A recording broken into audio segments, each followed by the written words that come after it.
আপনি কথা বলেন তো? হ্যাঁ হ্যাঁ বলেন। হ্যাঁ, কেমন আছেন? হ্যাঁ আলহামদুলিল্লাহ ভালো। হ্যাঁ, ভালো ভালো। ভালো আছেন? তো এই জায়গাটায় দাঁড়িয়ে মানে এই যে ভারত বাংলাদেশের যে এখন হয়েছে, বাংলাদেশে তো খুব বিশাল সমস্যার কথা শোনা যাচ্ছে। না না, বাংলাদেশে কোনো সমস্যা নেই।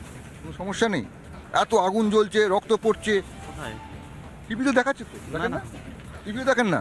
না টিভি দেখবো কেন, আমি তো থাকি বাংলাদেশে। টিভি দেখেন না বাংলাদেশ? আমি থাকি তো ওখানে, আমি তো টিভি দেখতে হবে কেন, আমি তো এমনিতেই জানি। প্রবলেম তো হচ্ছে না। প্রবলেম হচ্ছে না? না। টিভিতে ভুল দেখাচ্ছে, হ্যাঁ টিভিতে ফেক নিউজ দেখাচ্ছে। আপনি কথা বলেন না বলছিলেন? আপনি কথাও বলেন? হ্যাঁ বলবো না কেন, তাহলে অবশ্যই। একটু আগে বলেন কথা বলেন না? হ্যাঁ বলেন। দিয়েছে, ভাষা দিয়েছে, কেন বিরান দিয়েছে, বিবেক দিয়েছে, কেন কথা বলবো না? অবশ্যই কথা বলবো। না না, মিডিয়া কথা বলবো।